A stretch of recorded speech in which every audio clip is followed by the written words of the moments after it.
우리 김성준 교수님께서 이제 재밌는 책을 또 내셨는데 속담 속에 담은 불교, 명쾌하고 쉬운 불교 이제 이런 책을 이제 우리가 이제 워낙 그 한국의 지혜가 담긴 또 속담이 많고 그 속담 속에는 또 이제 깊은 또 뜻이 또 담겨 있는 경우도 많고 그래서 이 책과 관련해서 몇 가지 여쭤보도록 하겠습니다. 네. 김 교수님께서 속담 속에 담은 불교, 명쾌하고 쉬운 불교에서도 이제 말씀하시는데 늘상 언급하는 속담 속에도 불교의 진리가 담겨 있는 경우가 많다고 합니다. 만약에 이제 도둑이 제발 내린다 이런 속담에는 어떤 의미가 담겨 있습니까? 네. 하여간 속담하고 불교하고 일치할 수도 있고요. 네. 또 속담하고 다를 수도 있어요. 네. 그래서 제가 이 책에는 이제 일치하는 것도 많이 썼지만은, 그러니까 일반 세속서는 이렇게 생각하는데 속담에서조차 그러니까 불교는 그걸 옳지 않다고 본다 하는 그런 얘기도 있습니다. 예를 들면 그런 거예요. 사람은 죽어서, 호랑이는 죽어서 가죽을 남기고, 사람은 죽어서 명예를 남긴다. 이름을 남긴다. 명예를 중시하잖아요. 세속에서. 근데 불교는 명예도 추악하다. 이렇게 합니다. 그러니까 명예보다 중요한 게 행동입니다. 그래서 이름이 나건 안 나건 간에 바르게 사는 게 중요하지. 그러니까 이름에 먹칠하지 않기 위해서 그냥 막 전전긍긍하고 이것도 추합니다. 그래서 이제 그런 얘기들 이제 썼었습니다. 근데 지금 말씀하신 이 도둑이 제발 저린다. 어쨌든 제가 이제 학술서도 쓰지만은 일반 대중 분들을 위해 가지고서 좀 어떻게 하면 쉽게 풀까 하다가 속담과 매칭시킬 경우에 훨씬 더 쉽지 않을까 해가지고서 그렇게 이제 불교 신문에 연재를 갖다가 이제 했습니다. 연재할 때 제목을 제가 이렇게 제시해 갖고요 이렇게 쓰겠다고. 근데 약간 도둑이 제발 저린다는 속담하고 불교의 인광보하고 이제 이 매칭될 것 같아요. 인광보 무슨 얘기냐 하면은. 도둑이 제발 저린다는 얘기가 약간 도둑질 하면은 발 뻗고 못 잔다는 얘기를 합니다. 그렇죠. 나쁜 짓 하면은요. 왜냐하면은 그게 인간이기 때문이에요. 일반 짐승 같은 경우에는 도둑질을 하든 사자가 이제 어떤 작은 짐 잡아먹든 발 뻗고 잡니다. 바람들이랑 왜? 선악이었기 때문에. 거기는 오직 악말이기 때문에. 악이 이제 생존의 어떤 그렇죠. 그 원동력이 악이거든요. 성욕, 식욕 같은 것들, 분노 같은 것들 이래야지만 적자 생존 살아났거든요. 근데 인간은 개체만 사는 게 아니고 사회성이 있어야 남과 삽니다. 또 인간이 우월한 이유가 내 개체의 힘이 아니고 사회를 이기 때문에 문명의 힘이에요. 그러니까 내가 폼 잡고 사는 게 내가 무슨 뭐 힘이 세고 근육이 나오고 막 그냥 막 완력이 어마어마해서 다른 짐승을 제압하는 게 아니고요. 그냥 뭐 코뿔소, 사자, 호랑이만 넣으면 다 잡아먹힙니다. 그냥 들어받치고. 그런데 내가 이제 문명 때문에 총도 있고 칼도 있고 우리 선조가 만들어준 이런 것 때문에 이제 이렇게 그 강력한 포식자가 돼가지고 다른 종들의 고기를 먹고 삽니다. 소고기, 돼지고기 막 먹고 삽니다. 근데 이제 그렇기 때문에 인간에게만 선과 악이 있어요. 선과 악이. 왜냐하면 남에게 잘하면 선이고요. 나만 잘 되려고 하면 악입니다. 그러니까 쉽게 얘기하면은요, 이쪽만 잘 되려고 하면은. 그러니까 이제 또 어릴 때부터 우리가 선과 악이 있기 때문에 선과 악이 그냥 낳을 때부터도 원래 기본적인 양심이 있지만은 또 많은 경우에 교육을 통해서 주입을 시킵니다. 부모가. 그러니까 잘못하면 야단을 치고 잘하면 칭찬을 하고 상벌에 의해 가지고서 양심이 형성이 됩니다. 양심이. 그러니까 타고난 양심도 있죠. 생이지지에서. 그래서 이제 어릴 때부터 잘못하면은 벌을 받았기 때문에 내가 도둑질했을 경우에 잘못한 거 알거든요. 그러면은 벌을 받는데 성인이기 때문에 뭐 부모님이 벌 줄 거 아니에요. 아무도 보지 않았기 때문에. 그렇지만 스스로 이제 그런 위축이 됩니다. 이게 이제 재발전되는 겁니다. 그래서 잘 때 발 뻗고 자지 못한다는 이런 이제 속담인데 이걸 프로이드 심리학에서 이제 의로풀이한다면은요 이게 양심의 자기 처벌이에요. 그러니까 더 정확히 얘기하면은 초자의 자기 처벌. 이 프로이드 심리학에서 정신 역동학이라고 얘기를 하는데 우리의 마음을 3원 구조로 되어 있다. 마음이 이렇게 얘기를 합니다. 그래서 이제 초자는 슈퍼 에고예요. 그다음에 자 에고. 그다음에 이드는 이제 본능인데. 그 영어로 이트, 그것이 거시기 해도 됩니다. 본능. 이 세 가지가 서로 이제 맞물려가고 맞물려서 역동적으로 우리의 성격을 형성한다라고 얘기를 합니다. 근데 이제 그게 인간에게만 해당합니다. 물론 강아지 같은 경우도 초자가 있어요. 주인이 훈련시킬 경우에. 일 경우에는 먹어 할 때 이제 못 먹게 하는 거. 자꾸 훈련하죠. 그러면은 주인이 시켰으니까는 가만히 있습니다. 이게 이제 강아지의 초자입니다. 그런 식으로. 인간 같은 경우도 양심, 도덕, 윤리 같은 게 다 초자의 어떤 감시 때문에 이제 거기에 순응해서 행동하는 게 그 인간 행동입니다. 근데 도둑질을 했을 경우에는요, 제발 저린다는 얘기가 이 초자가 날 처벌하는 겁니다. 네, 날 처벌하는 거. 그래서 이제 이 양심이 자기 처벌을 해요. 그래서 양심이 어긋나리라 할 경우에는요, 사람인 이상은 절대 마음 편히 살지 못합니다. 그래서 결국은요, 그러니까 자기 발절 정도가 아니고 나중에 스스로 어떤 그 사고를 당하든지 자초합니다. 불행을 갖다가. 그래서 이제 살다가 보면 여러 가지 어려운 일이 많이 생기는데 대부분은 내가 자초한 거예요. 내가. 왜? 내 양심이. 내가 나를 처벌함으로써. 그렇다고 해서 그럼 양심 없이 살자? 이럴 경우에는, 이제 뭐예요? 사이코패스, 반세적 인격 해가지고서 이 범죄자가 됩니다. 그래서 이제 남과 어울려 살 경우에는 양심이 있고, 초자가 있고 해야 되는데, 그래서, 그렇게 이제, 내가 나쁜 짓을 했을 경우에, 나를 스스로 처벌함으로써, 근데 의식적으로 처벌하는 게 아니에요. 무의식에서 나도 모르게 나를 갖다 불행으로 몰고 갑니다. 이러면서 이제 그 불행이 일어나는데 그걸 불교적으로 표현하면은 인과응보, 자업자득이다. 그렇게 합니다. 내가 업을 짓고서 내가 받는구나. 이런 뜻입니다. 그래서 자업자득이라고 불교에서 얘기했지만은 학문적으로는 프로이드 심리학 이용하면은 양심의 자기 처벌이다. 라고 얘기할 수 있고 또 속담에서는 도둑이 재발절인다. 이렇게 얘기할 수도 있겠습니다. 그래서 우리가 이제 미래가 밝아지려면은요, 그 양심이 어긋난 일 이제 하면 안 됩니다. 항상 맑고, 항상 투명하고, 누구한테 속을 다 내보여도 내가 떳떳할 때, 이때 나의 미래도 밝아집니다. 왜? 내가 나의 삶을 불행으로 몰고 가지 않기 때문에. 그러니까 나의 무의식이 나를 갖다가 불행으로 몰고 가지 않기 때문에.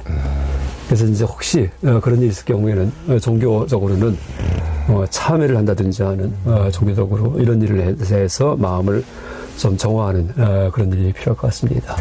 그러니까 칸트도 하늘에는 별이 있고 내 마음에는 도덕률이 있다 이렇게 그렇죠. 그렇게 얘기를 했는데 이제 우리는 어떤 안에는 양심이 있고 밖에는 어떤 이제 신이 있다고 이렇게도 하지만 그런 개념을 양심과 신이 다르지 않다는 말이 이제 또 어떤 꺼리끼는 일을 해놓으면은 남이 보건 안 보고 간에 하늘이 알고 땅이 안다 이런 말 하지 않습니까? 다 이제 이미 같은 이제 그런 맥락에서 다 보고 있다. 그러니까 이 선비들은 신독이라고 누가 보든 안 보든 자기 행동을 몸가짐을 잘한다. 그렇죠. 맞습니다. 신독. 혼자 있을 때도 신중히 삼가하고 조심하고 누가 보든 안 보든 같은 자기 양심이 있으니까 하여튼 그런다는 얘기겠죠. 이쁜 사람한테는 뭘 줘도 아깝지가 않은데 미운 놈한테는 아무것도 주고 싶지 않은 게 인지상정일 텐데요. 그런데도 미운 아이에다가 하나 더 준다는 속담이 있지 않습니까? 여기에는 어떤 진리가 담겨 있습니까? 이것도 뭐 어릴 때부터 듣던 속담인데 뭐 별 생각 없이 그냥 뭐 미운 아이 떡 하나 더 준다? 그냥 그런 줄 알았어요.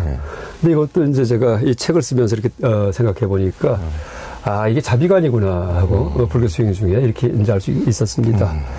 하여간 자식이든지 내가 좀 미운 애가 있어요. 자식이 많은데 이건 무슨 얘기냐 하면은요. 미운 애는 내가 사랑을 덜 준 거예요. 그러니까 미운 짓만 합니다. 그러니까 자식이 부모한테 보복하는 겁니다. 말하자면 그렇죠. 그 오줌 싸는 애들 어릴 때 보면 오줌 싸는 게 그게 그냥 어떤 생리적인 현상이 아니고요. 심리적인 이유가 많다는 얘기를 해요. 그렇죠. 그래서 이제 오줌 싸는 게 그 오줌 싸고 나면은 또 엄마가 와서 치우고 막 뭐라 그러거든요. 어쨌든 간에 자기에 대해서 관여해주고 눈에 띄니까는 관심을 가져주거든요. 그렇죠. 그러니까 오줌을 자꾸 쌉니다. 근데 이제 이런 애가 있을 경우에 한번 실험을 해보셔도 돼요. 그다음부터 계속 안아주고 잘해주고 하죠. 안 싸요, 그다음부터요. 그래서 이제 그다음부터 관심 끌 필요가 없으니까 왜? 관심을 엄마, 아빠가 다 갖고 있기 때문에 원래부터요. 그래서 미운 아이가 있다는 얘기는 내가 뭔가 소홀히 했고 이러니까 애가 이제 사람으로서 섭섭하기 때문에 부모에 대해서 말 안 듣고 그냥 막 탈선하고 그 다음에 이제 막 보복하기도 하고 이럴 수도 있습니다. 의식에 떠오르진 않지만은 감정이 용납 못하는 거예요. 이제 그럴 경우에 오히려 떡 하나 더 줘가지고서 아이를 갖다가 이제 이 태도를 180도 바꿀 수 있다는 얘기입니다. 근데 그거는 이제 부모의 엄청난 그런 인내와 노력과 자기의 개인적 감정을 다 억누르는 내가 뭐 누가 더 이거 5손가락 중에 안 아픈 손가락이 없다지만 길이가 또 다 다르거든요. 이쁜 자식, 미운 자식이 있는데 이제 미운 자식이라고 하더라도 절대 미워하지 말고 그냥 자꾸 그렇게 잘해줄 경우에 근데 언젠가는 확 전환이 일어나서 이제 그 부모의 기대에 맞는 그런 행동할 수 있다 이렇게 할 수 있겠습니다. 그래서 이게 속담이긴 속담이지만은 그러니까 불교의 자비관이 그래요. 그러니까 자비관법도 원래 메따라는 경전이 있죠. 메따 빨리 경전 가운데. 그래서 그 경전이 처음 그 부처님께서 설하실 때 그 계기가 뭐냐면은요. 그 스님들께서 큰 고목나무 밑에서 이 수행을 하고 있는데 이 고목나무에는 야차라는 귀신들이 살아요. 야차. 눈에 보이지 않는 약샤. 그 범은 약샤인데 수신. 근데 자기 집에 앞에 와갖고는 앉아있으니까는 방해를 합니다. 그래서 막 수행을 하려도 자꾸 야차가 방해하니까 수행을 못 하겠어요. 그래서 부처님께 이제 여쭸어요. 도대체 어떻게 하면 좋겠냐고 부처님께. 부처님께서 그러면 이런 수행을 하라 하면서 자비관을 가르치십니다. 그래서 이제 이 자비관법은 뭐냐 하면은 그러니까 누구든지 행복하길 바라고 고통이 없길 바라는 마음을 갖다 품는 거예요. 그래서 가까운 데부터 시작을 해가지고 점점 방사해서 나중에 야차까지도 행복하길 바란다. 이런 마음을 자꾸 방사합니다. 그러니까 떠올립니다. 그러니까 동서남북을 떠올리면서 내가 만나는 모든 중생이 다 행복하길 바란다. 고통이 없길 바란다. 그러니까 이럴 경우에 야차가 미워하지 않으리라. 이렇게 이제 가르치십니다. 근데 그렇게 수행을 하니까 실제 야차가 방해를 안 해요. 그러니까 말을 하는 것도 아닌데도 불구하고 야, 이 힘이 대단하구나. 이러면서 이제 그걸 메타 수행이라고 해서 퍼집니다. 그래서 그 계기는 야차 때문이에요. 그래서 이제 그 나를 괴롭히고 그렇죠? 뭐 자식이 나에 대해서 갖고 반항하고 뭐 나중까지도 그냥 속썩을 일만 골라서 하고 이럴 수도 있습니다. 이럴 경우에 내 사랑이 부족했구나 라고 알아야 됩니다. 그때 이제 무한 사랑을 갖다가 줄 경우에 이게 행동으로 해도 되고 마음에 품어도 되고 이제 뭐 두 가지 다 해야 되겠죠. 이럴 경우에 꼭 자식만이 아니고 친구든지 뭐 회사 동료든지 간에 이럴 경우에 상대가 변할 것이다. 이렇게 할 수 있겠습니다. 그러니까 이제 미운 아이 떡 하나 더 준다는 이런 개념은 이제 미운 아이를 도와주는 것이기도 하지만은 동체대비적 차원에서 자기가 자기를 구원하고 자기가 자기를 돕는다. 자기가 자기를 살린다. 저는 이제 이렇게 많이 그렇죠. 생각이 드는데요. 그러니까 무슨 발가락 하나, 새끼 발가락이 이제 골맞을 때 저 새끼 미우니까 그냥 냅둬버려 하면은 그 골마가지고 괴사되고 뭐 말썽을 일으키면 그 결국 제 몸이 아픈 것이지. 그렇죠. 이제 방치해버리면은 그렇듯이 이런 이제 사회에서도 무슨 바이러스가 생기거나 이런 것도 가장 우리 몸에서도 가장 약한 구석에서부터 아프기 시작하듯이 사회에서도 방치된 곳에 또 가장 정화되지 않고 오염되고 그냥 내버려 둔 곳에 썩고 그곳에서 바이러스가 생기면은 또 코로나 바이러스도 그러겠지만 뭔가 그게 퍼지면 그것이 이제 그때는 깨끗하고 더러운 것이 따로 없고, 뭐 부자가 가난한 사람이 따로 없고, 뭐 잘난 사람 못난 사람이 없고, 다 위험해질 수 있잖아요. 그러니까 정말 어두운 곳, 음지, 소외된 곳에 이렇게 손을 내밀고 그것을 돌보는 것은 결국 우리 자신을 돌보는 것이다. 그런 차원에서 참 미운 아이에게 떡 하나 주는 것은 그 사람에게뿐만 아니고 우리 자신을 돌보는 것이다. 동체 대비하는 것이다. 어떤 그런 차원으로도 이해가 됩니다. 그 이제 속담에 어분아이 3년 찾는다는 또 말이 있는데요. 아이를 등에 업고도 그걸 몰라서 3년간이나 찾아 헤맬 만큼 이제 멍청한 사람이 있을생 쉽지 않은데요. 그런 속담이 불교적으로 뜻하는 것은 무엇입니까?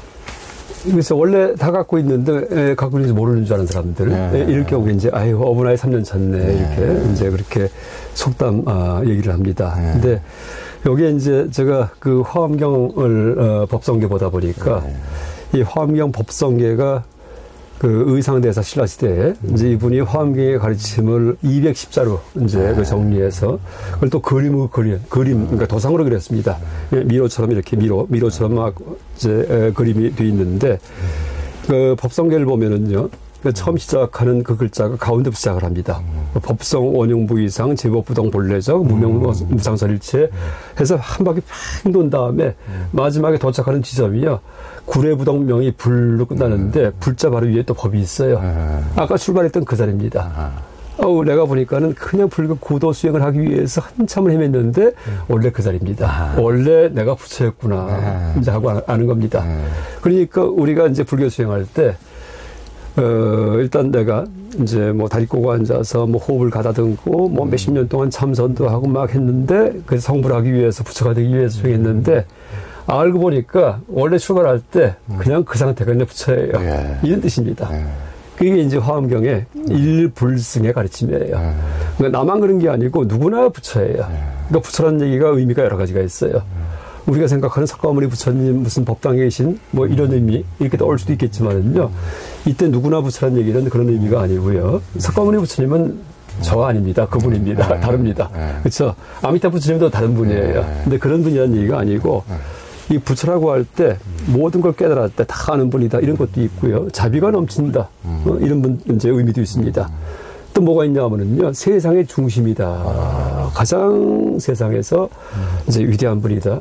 이런 또 의미가 있어요. 누구나 부처라고 할 때 그 의미는요. 세상의 중심이라는 얘기예요. 세상의 구심점. 다시 말해 절대자라는 뜻입니다. 절대자. 그러니까 비로자나 부처님 같은 경우 절대자거든요. 그러니까 절대자가 바깥에 있는 게 아니고 이야 절대자가 나였구나 하는 이제 그런 자각입니다.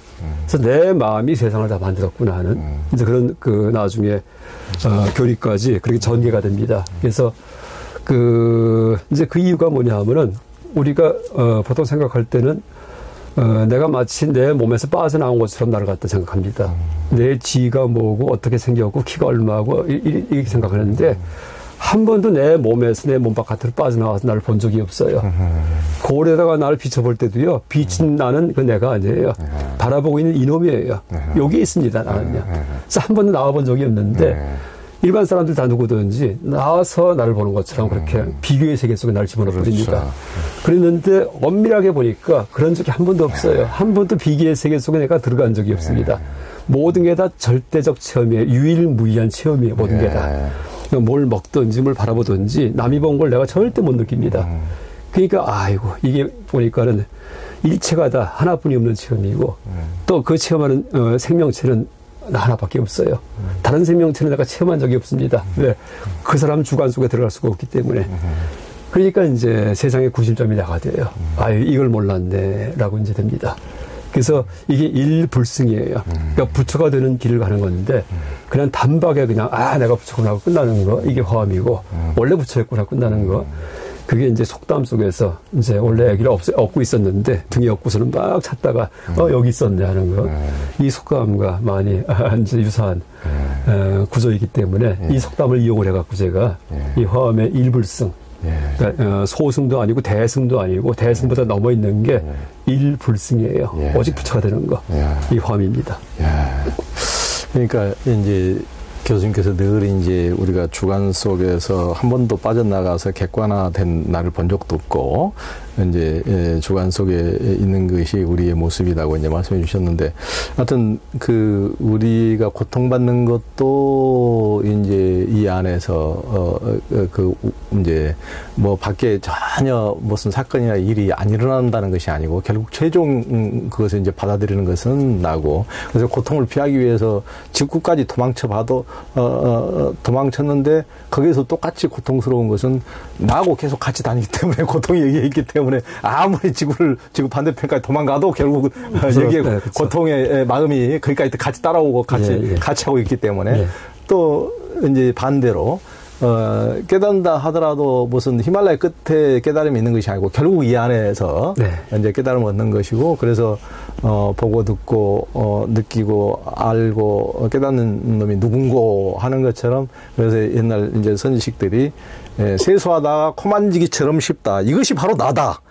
이것이 바로 저기 히말라야 끝에 있는 것이 아니고 저기 다른 세계에 있는 것이 아니고 이것이 결국 나다. 이것이 그것이다라고 이제 그렇게 이제 말씀하셨던 것 같습니다. 그런 시점을 얘기하는 겁니다. 시점.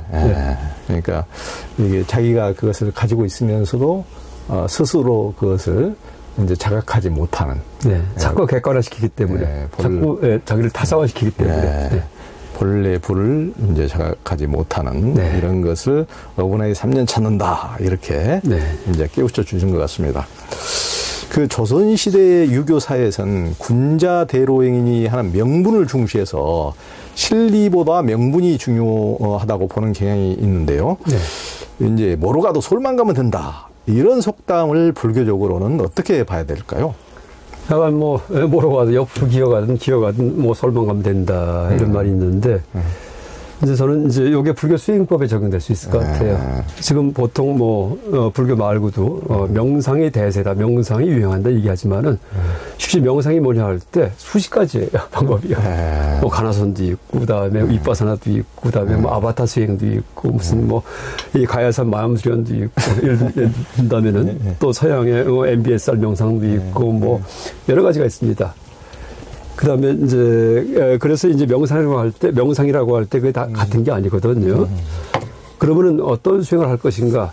또 특히 우리나라 같은 경우에는 원래 간화선 전통의 어떤 수행법이 계속 전승되고 있었는데, 한 몇십 년 전부터, 한 30년 전부터, 30년 전부터 윗바사나 수행이 쭉 들어옵니다. 윗바사나 수행이.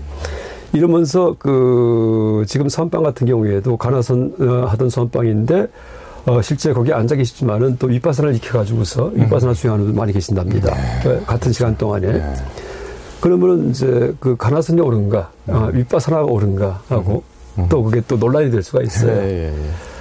또 전에 한번 빠국사야도께서 빠국사야도 미산스린 운영하시는 상도선언에 오셔가지고 법문하신 적이 있습니다. 그래서 수행법에 대해서 쭉 설명하셨는데 아비담에 대해서 아비담마 여기 해박하시더라고요. 영어 잘하시고.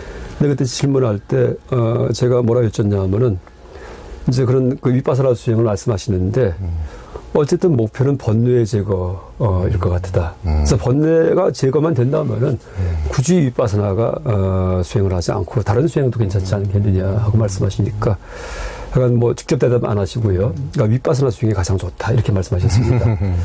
근데 실제 간화선도 마찬가지예요. 번뇌만 제거되면 돼요. 윗바사나도 마찬가지예요. 번뇌만 제거되면 돼요. 목표가 불교 수행의 목표가 윗바사나 하는 거다, 간화선 하는 거다 이게 아니거든요. 이건 다 수단이기 때문에. 그래서 번뇌가 제거되는 건데 번뇌가 뭐냐면은 보통 탐진치만 하면 됩니다. 감성 번뇌, 인지 번뇌, 그러니까 탐욕, 그다음 분노, 교만, 그다음에 지적인 어리석음 이 네 가지가 번뇌인데. 어떤 수행을 해도 이게 제거되면은 정법이고 바른 수행이고요. 이게 제거되지 않아요. 이러면은 이것은 옳지 못하구나. 아니면 내가 그 수행을 잘못 익혔구나. 이렇게 볼 수도 있겠습니다. 그래서 어떤 수행을 해도 상관없지만은 약간 최종 결론이 나한테 있었던 어리석음, 그러니까 세상에 대한 이때 어리석음은요. 일반적인 바보 같은 거 이거 아니에요. 뭐냐면은요, 종교적 어리석음 같은 겁니다. 그러니까 나는 누굴까? 이거 어리석음이에요. 세상이 도대체 뭘까? 왜 내가 존재하는가? 죽음은 어떻게 될까? 그러니까 어리석을 수 있는 것도요, 불교에서 어리석을 수 있는 거는, 불교적으로 어리석을 수 있는 거는 소크라테스 정도 돼야지 어리석을 수 있습니다. 왜? 나는 누굴까 모르기 때문에 평생을 그 추구했거든요. 이게 치심이에요. 그래서 그 얘기가 이 대지도론에 보면은요, 탐진치할 때 치는 소나 말처럼 어리석은 게 아니다. 사견이다. 그러니까 종교적 어리석음이다. 이렇게 얘기를 합니다. 그래서 이 불교적으로 어리석는 것도 굉장한 수준이 돼야지만 불교에서 어리석을 수 있습니다. 그래서 왜 존재하는 게 사물이 라이프니츠 정도 돼야지 이 사람 치심이 드디어 생겼구나. 치심조차도 없었는데 일반 사람들은 그냥 소돼지처럼 살고 있는데 그래서 이런 것들이 없어집니다. 내 수행을 통해서. 그래서 그다음에 탐욕도 없어져요. 분노도 없어져요. 교만도 없어져요. 그러면은 이 정법이에요. 근데 그게 아니에요. 지적으로는 뭐가 됐는데 아직 뭐가 안 됐어요. 그러면은 뭔가 내가 부족하구나, 뭔가 오해했구나, 더 수행해야 되겠구나, 이렇게 이제 알 수도 있고, 아니면 신종수행법이 나타났는데 해보니까는 딴 건 다 제거되는데 교만심은 제거가 안 돼, 절대요. 이러면 또 이거는 완벽하지 않구나, 이렇게 알 수 있겠습니다. 그래서 뭐로 가도 서울만 가면 된다는데 불교 수행에서 서울은요 번뇌 제거예요. 감성 번뇌, 인지 번뇌, 착해지고 슬기로워지고 이거 두 가지입니다. 네, 그러니까요.